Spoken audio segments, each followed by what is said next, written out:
your snacking routine can get a little dull. Time for a light and fit remix. Like a crunchy storm of graham cookies, caramel pearls, and dark chocolate, showering down into a smooth, creamy yogurt. Enjoy 3 light and fit remix varieties with craveable flavors and up to 120 calories and 10 grams of protein per 4.5-ounce serving. See remixyogurt.com. Thank you. Ready, play. You're hearing the start of the second set of the 2023 U.S. Open semifinal between Karolina Muchova and rising tennis star Coco Gauff. And great first point by Gauff, like that last backhand. The crowd was buzzing with excitement, but not too loudly because this is tennis after all. They could not have guessed what was about to happen. It just came from the idea that tennis is a sport that's uniquely vulnerable to noise, right? It's this very, very genteel sport where spectators are not even allowed to move around in the stands. 30 plus. So if you can make noise, you can stop the game, right? This is Shayak Mukhopadhyay. He's telling us about the moment he and his friends brought one of the biggest events in sports to a screeching halt. There's a disruption going on in the stadium right now. Almost like a protest. I can't hear. I'm sorry. Okay. 3 of us stood up and started yelling, no tennis on a dead planet and end fossil fuels. We don't disrupt climate change now! Shayak and the others were from the climate group Extinction Rebellion, and they had a strategy for making this protest count. If you make noise, you will be removed. You will be asked to leave, right? So your protest will barely last 5 minutes, and it will not be an effective protest, right? So how do you get around that? People were initially puzzled, like, okay, who are these annoying people, and why are they not getting them out of there?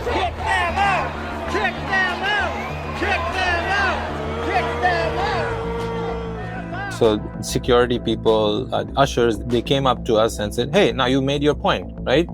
Why didn't you just quiet down or leave or something like that? And then I had to tell them that, no, I cannot leave. My feet are glued to the floor. That's right. His bare feet were glued to the floor of the stadium. And the millions of people who were watching the game were now watching him. They were like, what? Like, what are you saying? And then like a couple more serious security people came over, and one of them actually tried to like wrench my feet off the floor. Officials had to pause the match, which means everyone watching on live TV and everyone in the stands, including celebrities like Ellen Pompeo and Lin-Manuel Miranda, were stuck waiting too. Not to mention, it was unseasonably hot and humid that year. Temperatures at Arthur Ashe Stadium in Queens, New York, were in the 80s that evening. So I can imagine that the crowd was eager for the game to go on. But Shayak wasn't budging, literally. How did they ultimately unglue you? I'm not sure if it was security or NYPD, like they came around and they said, okay, now we have to like kind of negotiate with this person. We have to deal with him. Of course, we're going to keep you updated on what is going on there as this develops. NYPD officers are now reportedly supporting the security team at the U.S. Open, trying to get those protesters. So they asked me, so what can we do? So I told them basically you need to get nail polish remover, basically acetone. Was this a negotiation or did they not know how to unglue you? No, they literally did not know. Initially, they like asked around in the audience, hey, anyone has nail polish remover? Eventually, they got the acetone. And we should say that by this time, the cameras had cut away from Shayak and the group. And the hope is that that's the end of the protest because there's extra security around now for good reason. Ugh, just horrible. Immediately after the feet came unglued, they put handcuffs on me. 50 minutes after it had started, the protest was over. They brought an ambulance And I asked, like, "Oh, what's going on? Where am I going?" So, and the arresting officer said, we're going to get your head checked out. Shayak was taken straight from the stadium to get a psychiatric evaluation, one that he says was against his will. We've told you about the people who are risking reputation damage, prison sentences, and even deportation, all to demand action on the climate crisis. They say that they're doing it out of desperation because climate change is already making us sick, and it is killing us, and the people in charge are failing to stop it. These activists' shocking methods infuriate a lot of people. They're often called crazy and branded as criminals. But there's no medication for this. So how is an ordinary person, like you or me, supposed to cope with the climate crisis? What's a reasonable way to act when the world is ending and you've still got a chance to save it? I'm Samantha Oltman. And I'm Alessandra Ram. This is Sabotage from Good Luck Media. Episode 7, The Feelings.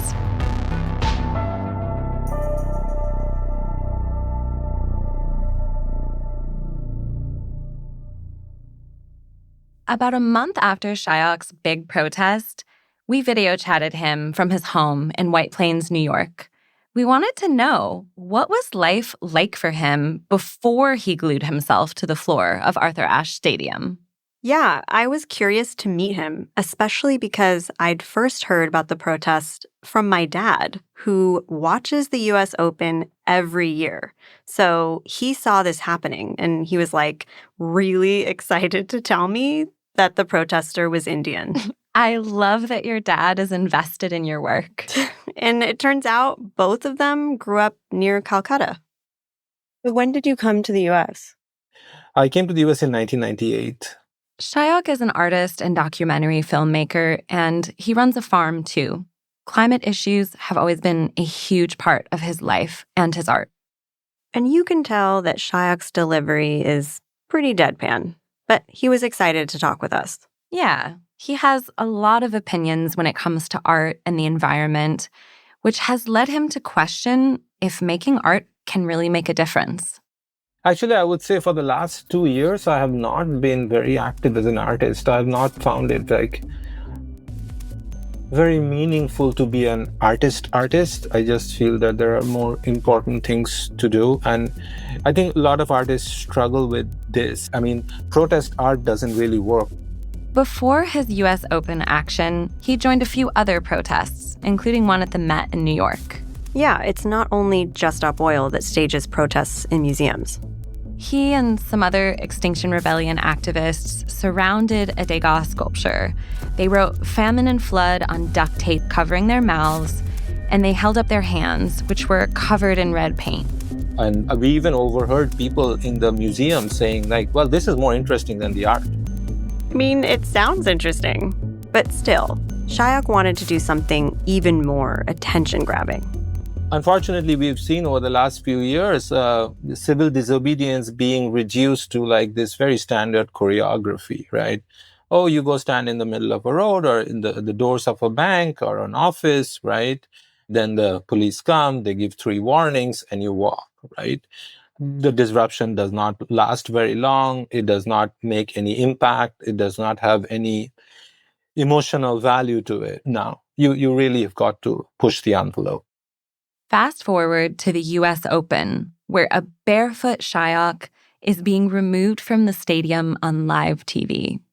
The police chose to walk me barefoot from my seat to the back of the stadium where there's an exit.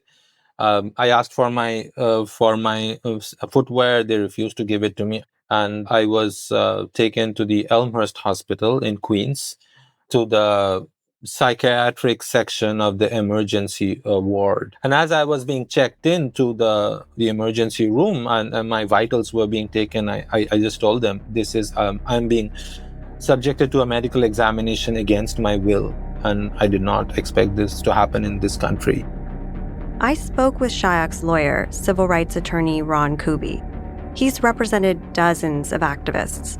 But he said what happened to his client was notable for 2 reasons. One, that the NYPD first brought Shyok to a hospital for evaluation before being charged, and two, that Shyok did not consent to the evaluation.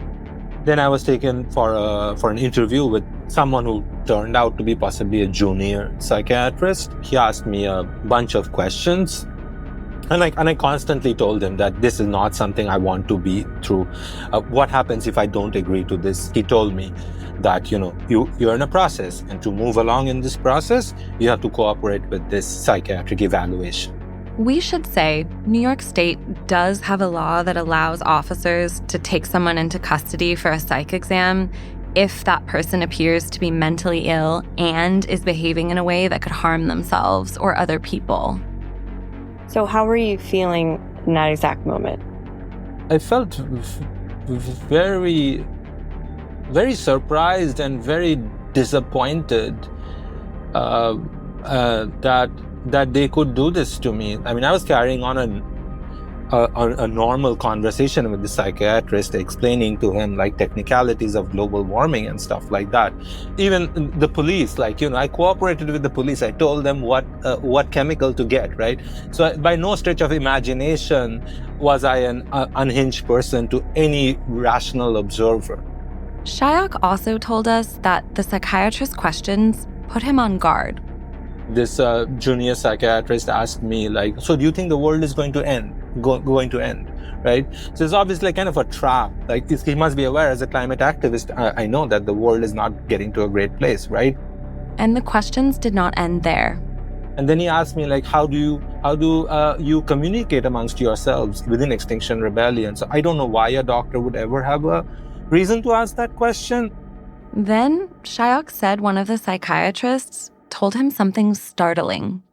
The person who appeared to be the senior psychiatrist, her parting words to me were, next time don't do it when an American is playing. Yeah, she was upset with me. I mean, we can we can evaluate this with any number of lenses, but I mean, it's the climate doesn't care whether it's an American is playing or a Slovak is playing. We reached out to the NYPD about Shyok's alleged treatment. They confirmed he was arrested, but they refused to comment on what happened during the psychiatric evaluation, despite repeated requests. Wait, one more thing. Because this is the U.S., Shyok was actually billed for all of this. This is like a gift that doesn't stop giving, almost, if you can call it a gift. I got bills. I got a $1,600 bill for the ambulance and a $1,900 bill for the evaluation. And it wasn't until after Shyok was released that he realized how his protest had landed.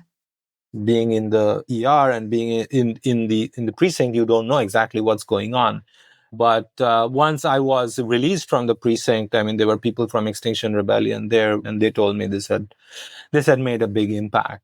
Generally, I felt the media was supportive and generally much more positive than I think we expected it to be. That was a good surprise to us. And I think maybe it came out of the fact that Coco Gauff was generally supportive.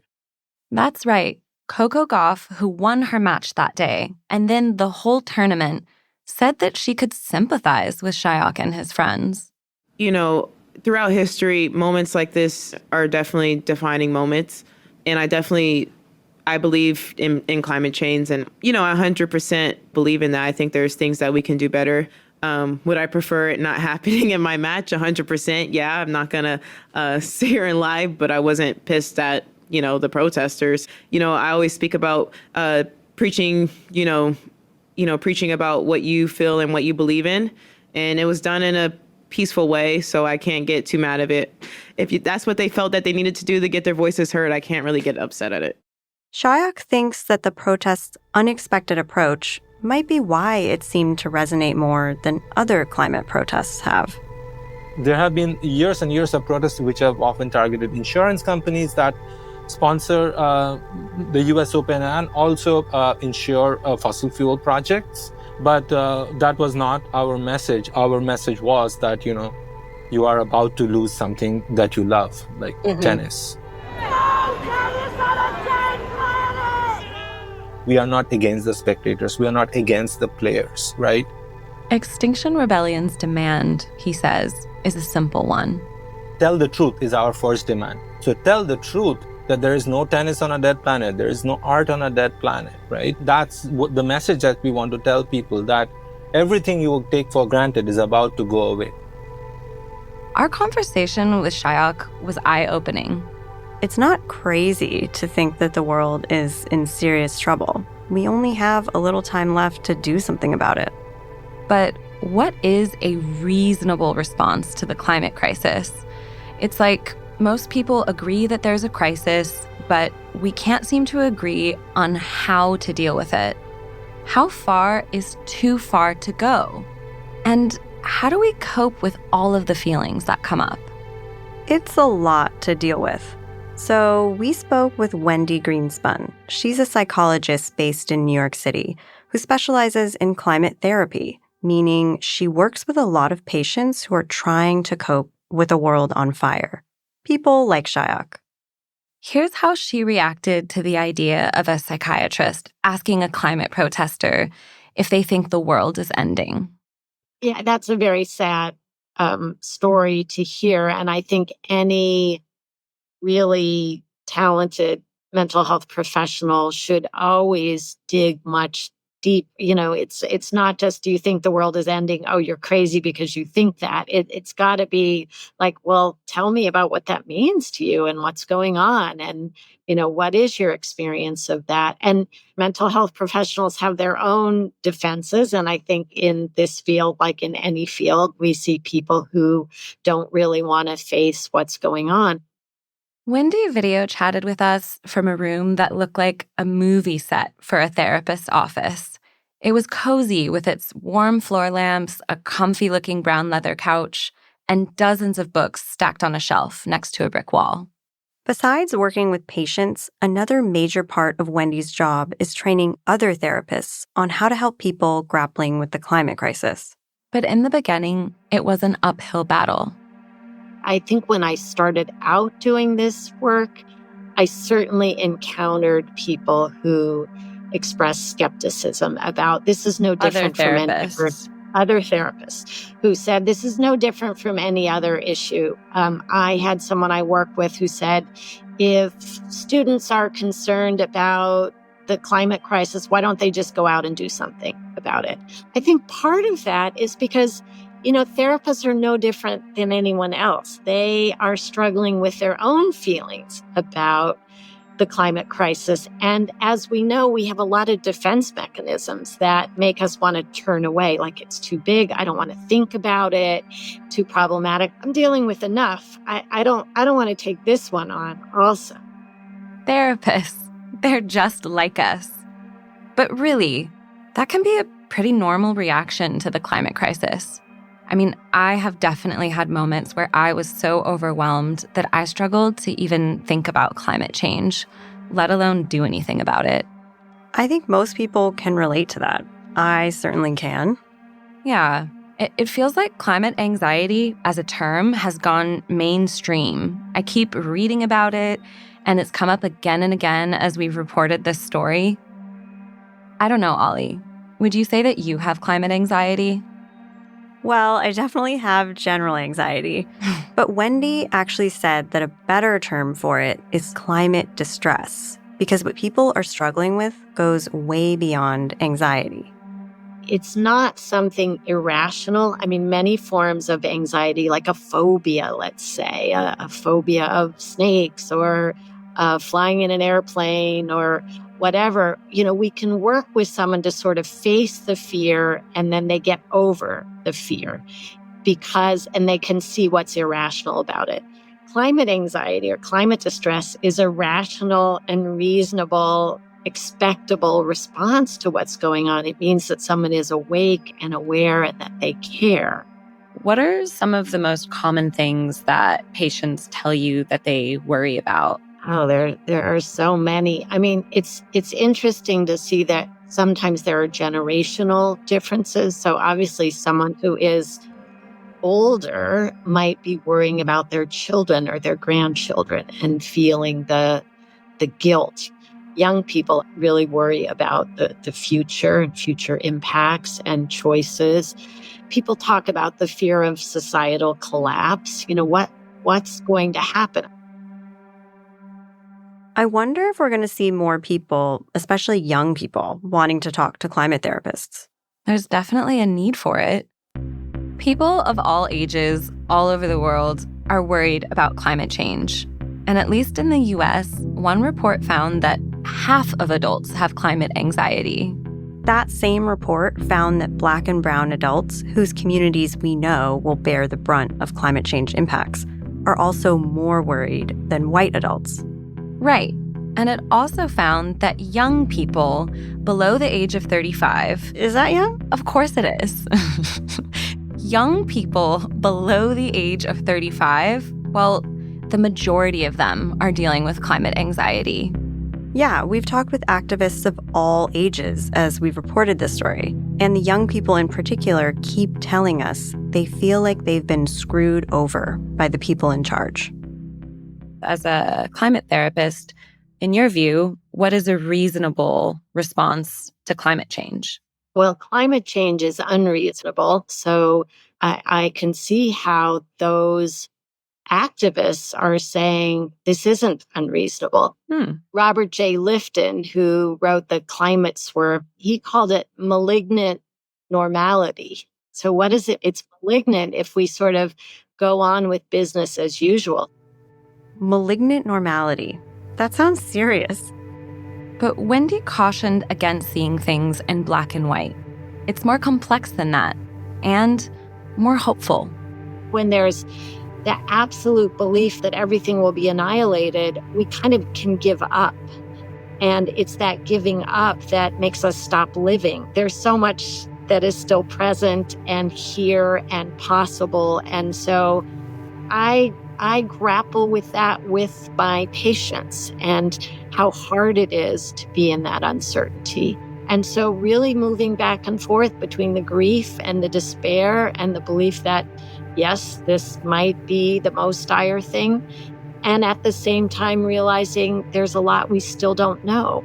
And that's where we can build things. If someone was given a medical diagnosis, a terminal diagnosis, or have a chronic illness, we can't always cure it, but we can help people figure out how they want to live with whatever condition they have. And in some ways, that's what climate psychology is trying to do, is not just make people feel better so they don't think about it. It's feel better so they can be engaged in realistic, meaningful, collective kinds of actions, and then maybe greater systemic changes that can come from that.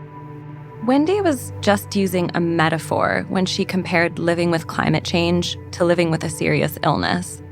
But there's more to it than that. For all the ways that the climate crisis is making us anxious, depressed, and furious, it's also literally harming our physical health. So when we get back, we're returning to London to meet some people who are dealing directly with just that, how climate change makes us sick. We're shipping Mother's Day gifts with a rapid-fire round of questions. Ready? Yes. My gift. Can you pack it? Yep. Ship it? Yes. Guarantee it? Of course. Oh, send gift baskets? For sure. Protect electronics? Dog-proof it? Return it if they hate it? Yes, no, and yeah. Are you the UPS store? Hey, we have a winner! Visit the upsstore.com/guarantee for full details. Most locations are independently owned. Product services, prices, and hours of operation may vary. See Center for details. The UPS Store. Visit a store today.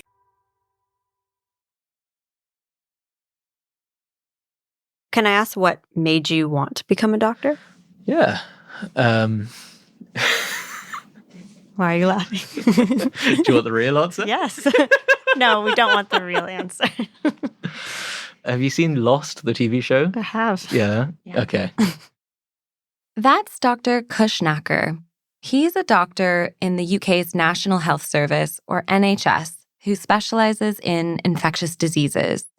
And we're meeting him one evening at his home in London that he shares with his wife, who's also a doctor. So you know there's a doctor in that who's like the main character, Jack? Jack. Yeah. And there was an episode that I saw where someone gets injured and they need a blood transfusion. It turns out none of them are a match for the person who needs it. And so then Jack decides to somehow rig from the island and the weeds and the trees and enough gear to give his own blood to save this person's life. I remember just seeing that scene and thinking, this guy's a badass. I want to be a badass when I grow up. This is not the answer I was expecting. Kush clearly doesn't take himself too seriously, but he does care deeply about the world around him, and he has from a young age.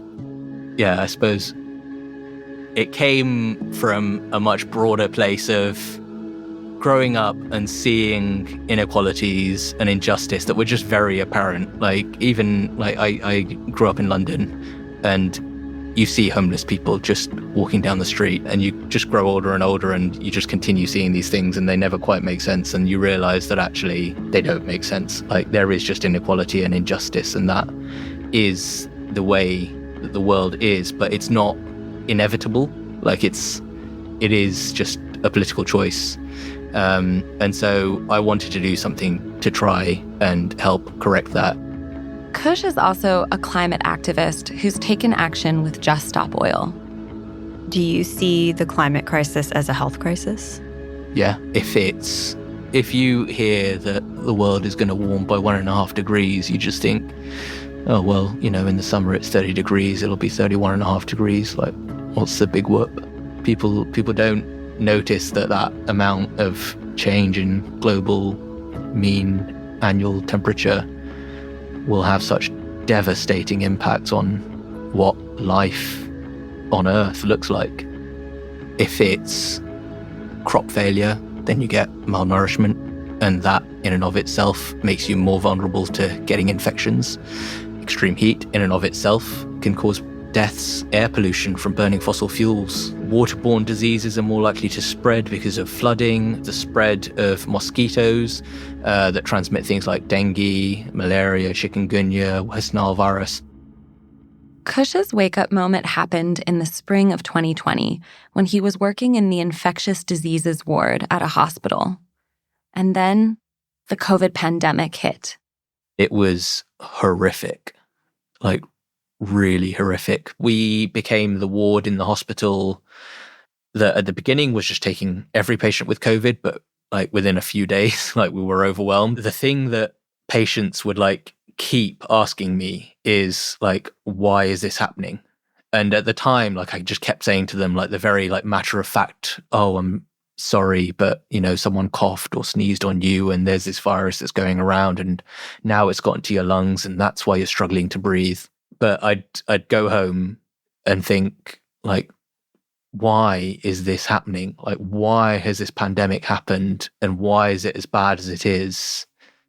And it wasn't some huge surprise. It was something that I had read about and we get taught at medical school, but it hadn't quite connected. Was, the ecology is changing, the planet is changing, it is warming, and that is leading to more and more of these spillover events. And the risk of us having a pandemic is going up because of the climate crisis.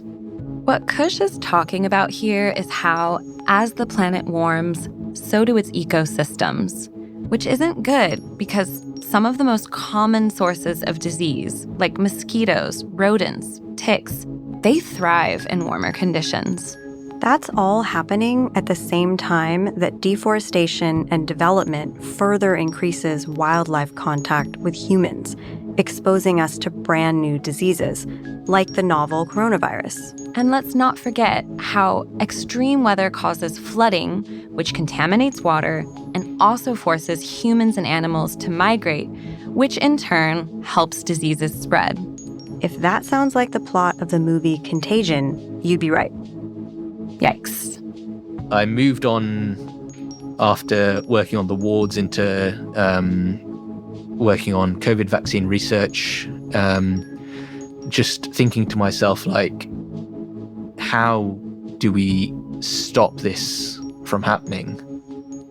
And then reading more and more and more about the climate and thinking, oh my God, there is very little benefit in me just working in a hospital and seeing and treating these patients once they get sick without doing something to stop them getting sick in the first place. And at the moment, the biggest driver of risk is the climate crisis.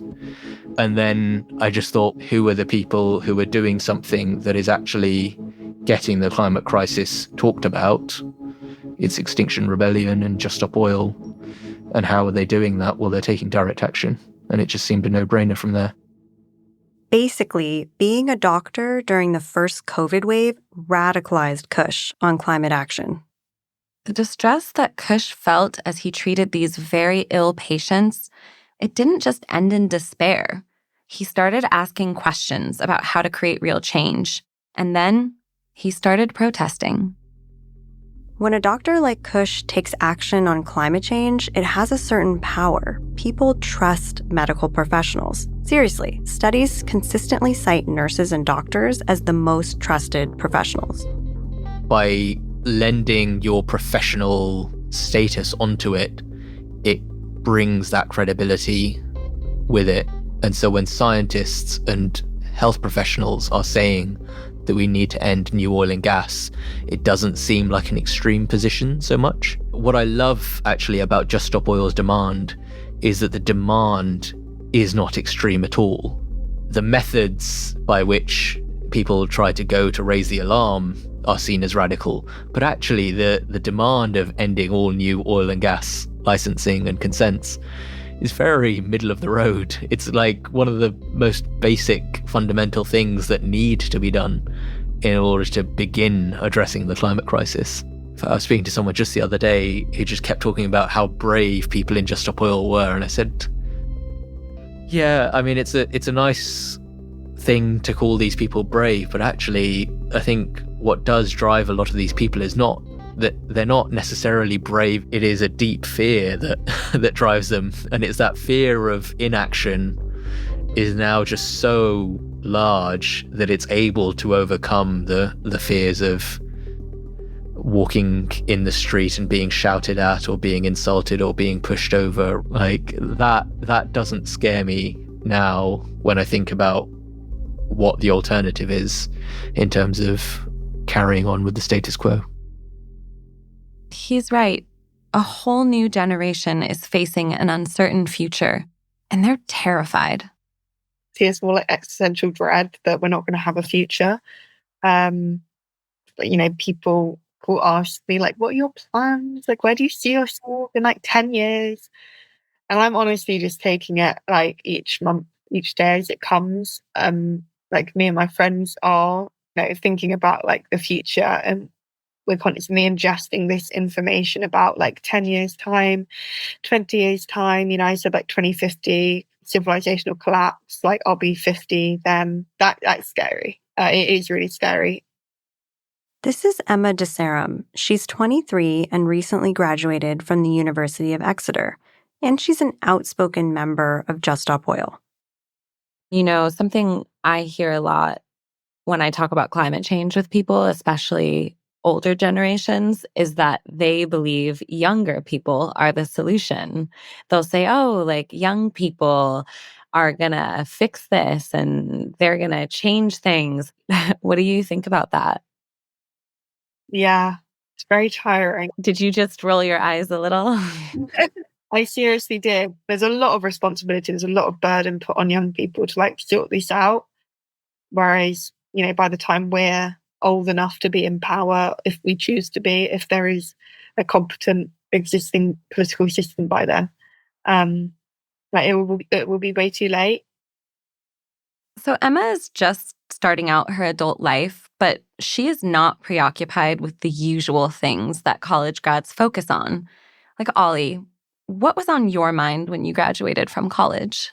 I graduated during the Great Recession, so I was kind of just focused on paying my rent, working in restaurants, working for free as a young journalist on the East Coast. Me too.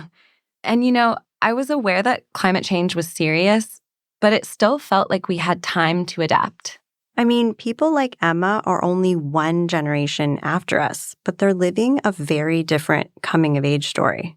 making things even more complicated for Emma is that she's not just dealing with the mental weight of growing up in the middle of a climate emergency. Right. How is your health? I remember you weren't feeling well. Are you doing better now? I basically got diagnosed with type 1 diabetes, like very randomly. Oh. Which is like obviously quite like a massive thing, but it is. I'm sorry to hear that. No, thank you. It's kind of like forced me to think more about like the intersection between like disability justice and climate justice a lot more. Like the healthcare system and global supply chain is only going to get more fragile. If anything, it's made me a more determined climate activist now that I've got like a long-term chronic illness, because it just makes me realize like the reality and like the fragility of our systems. I was on the phone to my mum the other day and I was like, Mum, like, you know, I'll probably run out of insulin. And that's really like thinking about it on that very personal level. You know, the climate crisis is here, like it is in the present. We don't have to like imagine it or like speculate, like we can see it. And the effects are only going to come closer and closer. That sounds incredibly stressful and not like the kind of stuff a young person should be worrying about. But Emma is kind of living some of the coping strategies that Wendy Greenspun, the climate therapist, told us about. Right. Because even though Emma is sad and angry about the future she's inherited, she isn't shutting down. She's engaged. She's joined with a community to take action and fight for something hopeful. We did like a student so much. Like, so it was, many young people, and it was only about 15 of us, maybe less. And we were like crossing a bridge, and the police, you know, they showed up in there, like they outnumbered her. And they kind of had a line and they were walking backwards as we were walking forwards. And I was like speaking into the megaphone. And you could see them, like you could see that they were listening. Not all of them, but there was some, and I remember it very, very well because I could see it in their eyes. They were looking at me and they were listening to me. They weren't just hearing me, they were listening. I think it is incredibly empowering. You just start to realize that, like, goodness, like, it's us who have got to change the world, like no one else. There's not some special squadron of like activists who are going to come and do this for us. Like, this is us, like this is it. I think it's just that like realization that you do have a lot of power. On the next episode of Sabotage, we meet some heirs and we learn how they're channeling complicated feelings over money, family, and guilt into something that just maybe could benefit us all. Sabotage is an original production from Good Luck Media. The show is hosted, reported, and executive produced by Samantha Altman and me, Alessandra Rom. Our producer is Hannah Chinn. Our consulting senior producer is Rebecca Sananes. Our field producer is Andy Fallon. Our audio engineer is Erick Gomez, with original music by Daniel G. Harmon, with executive producers Adam McKay and Stacey Roberts Steele, produced in partnership with Yellow Dot Studios. Sabotage is represented by Drew Wellborn from WME and Andrew Randoni from Bala in Los Angeles. Our show art was designed by Louisa Betancourt. Special thanks to Leslie Davenport and Dr. Patrick Hart, who we spoke to for this episode, and to Nick Carden of Carden Audio. Good Luck Media is an independent journalism studio where climate is the main character. We'll see you next week.